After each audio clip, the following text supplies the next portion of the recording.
I had an amazing Wednesday morning with one of the elders, one of my elders in the faith. Elder not as church elder, but elder as discipleship relationship. I meet with him every Wednesday morning. And we just have conversation about life. And one of the conversations we were having about outside of our lives is this idea of how we have professionalized away masculinity in the church. What do I mean by that? You hear men talk all the time about how there's a lack of masculinity in the church. There's a lack of men in the church. There's just a lack of that full strength manhood, masculinity in within our church seats and in our church walls. And when we were talking, I realized that one of the reasons why I believe that is happening is because we have diminished the value, we have diminished the potential, we have diminished the success that comes with men participating in everyday hard labor. If you're a political person, there are a lot of people that say that the Democrats lost the election because they were not paying attention to the working class. If you want to get a book on the working class, I suggest you get this book by Blair L.M. Kelly called Black Folk, The Roots of the Black Working Class. One of the things that we have to do as the Black church is we have to start directing our men to the trades. We have to start directing our men back to physical labor, the trades, mechanics, carpentry, sanitation work, plumbing, electrician. The reason why we have to start pushing them back to the trades is, number one, is because the larger parts of masculinity that undergird communities and that undergird healthy households, the larger part of masculinity is physical labor masculinity. That those men are going to a job and they're working 8 to 12 hours a day, and they are not the professionals that are sitting in lofty offices, or they're not the professionals that are working in ORs or presidents of seminaries or professors. That's good. We love that. But what is actually supporting our community are store owners, mechanics, plumbers, electricians, carpenters, construction workers, sanitation workers, bus drivers, police officers, people who are putting in hard work every day. I'm not saying that others don't work hard. I'm talking about physical labor. And when I was thinking about this, Ephesians 4 verse 28 popped in my mind. Ephesians 4:28 reads, "Let the thief no longer steal, but rather let him labor, doing honest work with his own hands, so that he may have something to share with anyone in need." That share with anyone in need is not only what he is making off of his work, but it is his trade and his craft also that he would have to share in need. He will have the benefit in the result of working, but the craft and the skill of working. More plumbers, electrician, carpenters who have a chance of becoming extremely successful than I do lawyers or doctors or whatever. The earning potential for a lawyer or doctor is there, but the school loans, the amount of education, the amount of time that you have to work, the amount of years that you have to work to get to a certain level of prestige, it is better for you to build a business actually going through the trades. I want to look at another scripture, 1 Thessalonians 4, verses 9 through 14. "Now concerning brotherly love, you have no need for anyone to write you, for you yourselves have been taught by God to love one another. For that indeed is what you are doing to all of the brothers throughout Macedonia.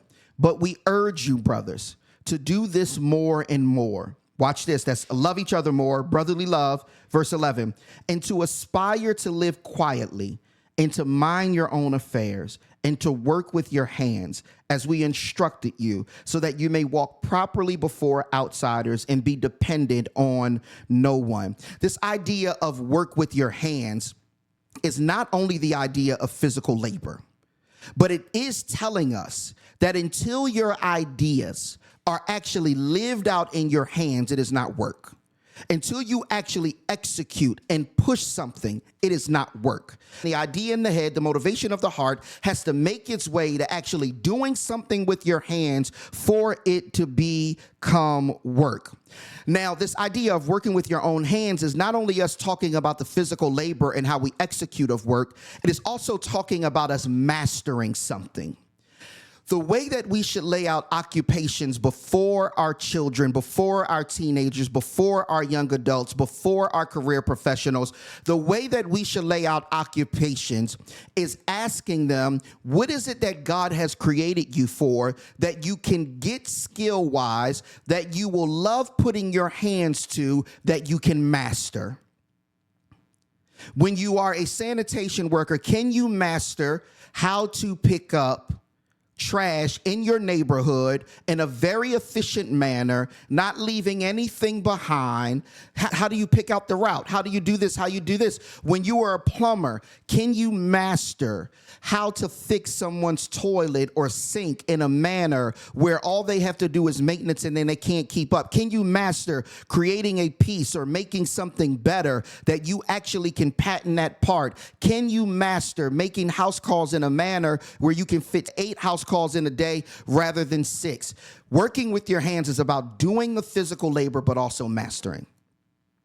If we can show men the earning potential of working with their hands and being in the trades, if we can show them the success potential of being able to build a business or being able to build a lifestyle with minimal amounts of debt, and with the chance to have something that you can pass down to your family. And for single men, if we can show them the potential that this career allows them to live in such a way that they can actually pursue a wife and build a family, if we begin to make big of these things again. One of the things that we've done as the black community is we have let music and other races sell us lies. We all believe Sonny in the Bronx Tale when Colosimo, the working man's a sucker. We all look at Godfather and Scarface and all of those things, and none of them suit our community well. They put us in trades that are high risk for our life, that are going to make us give more to lawyers in the mass incarceration system than we will bring into our own communities. Here's another thing that I talked about. We need more black home appraisers. When our homes are getting appraised, they are getting appraised undervalue. Why? Because home appraisers are picked anonymously. They come through, they just pick one and assign it to you. There are not enough of our kind, black people, in the home appraisal industry. So I get someone that lives 2 hours away from me. He walks into my neighborhood, something that somewhere he's never been before. He sees things he's never been before. He is starting to see concentrations of black people that he's never seen before. He comes into my home and he appraises it at a lower value because of who lives in my home. I need black home appraisers. Let's start making room. How do we do this discipleship in the church? We begin to start discipling through equipping individuals with the skills that are needed to live in these trades. You do not think that you'll make an impact in your neighborhood if you partner with somebody to train young black men in the trades, if you pay for them to go through that training as a church, and you say, this is what I want you to do to pay me back. When we have someone in our neighborhood that needs work, we're going to band together when they can't afford it, or elderly, or someone on hard times, or even people that can. We want them to pay, but we're going to charge them less of a price because we're building a business network. We'll pay for you to go get training and get this skill, but you're going to give us back a certain amount of hours and a certain amount of labor to work on the people here. And when we're doing that, we're going to do it in such a way that we're going to evangelize to them, love on them, come through for them. They're going to pay us, but we're not going to run them up like everybody else. We're going to charge a fair wage for those that have it, but the excellent customer service that we're going to give to them is going to be a testimony to who we are. And they're going to say, you know how I got my roof fixed? You know how I got my plumbing done? The pastor and them sent somebody from around the church because they partner with this so-and-so to send young men through a training program to get carpentry, to get painting, to get electrician, to get plumbing, plumbing certifications, and now in saying thanks to them, those young men owe them hours, and they came around here and fixed my sink, my walls, my whatever for 10% less than any other quote I got, just because they wanted to show me the love of Jesus. Or I was on a hardship and they did it for free because they wanted to show me the love of Jesus. These are easy discipleship tracks for the church.